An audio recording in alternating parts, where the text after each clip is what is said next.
Jalankan perintah Prabowo, misi berbahaya 2 Jenderal Kopassus terobos zona hitam OPM, tenteng senjata.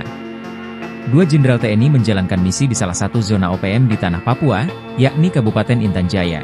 Keduanya adalah Panglima Komando Gabungan Wilayah Pertahanan, Kogab Wilhan, 3, Letnan Jenderal TNI Bambang Trisno Hadi dan Panglima Komando Operasi, Pangkoops, HBMA, Mayor Jenderal TNI Laki Afianto. Mengutip situs Puspen TNI, keduanya ditugaskan untuk menjalankan misi sesuai perintah Presiden Prabowo. Maijen TNI Laki Afianto namanya sudah tidak asing lagi. Dirinya pernah memimpin pasukan khusus yang ditugaskan melakukan evakuasi seorang korban penembakan OPM.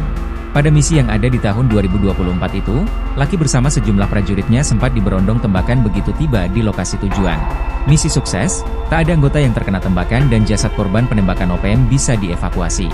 Saat menjalankan misi perintah Presiden Prabowo awal tahun 2025 ini, Laki dan rekannya Bambang berangkat ke Intan Jaya menggunakan helikopter.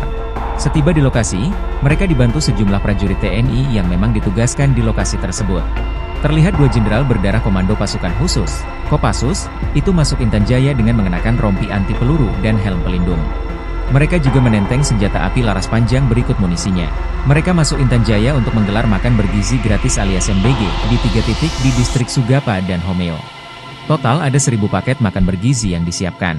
Walau Intan Jaya masih tergolong daerah rawan, namun tidak menyurutkan upaya pemerintah untuk menghadirkan program MBG di wilayah tersebut. Program MBG di Intan Jaya diinisiasi oleh Kementerian Pertahanan RI sebagai langkah percepatan dalam peningkatan gizi masyarakat, khususnya di daerah 3, Jikata Letjen TNI Bambang Trisno Hadi.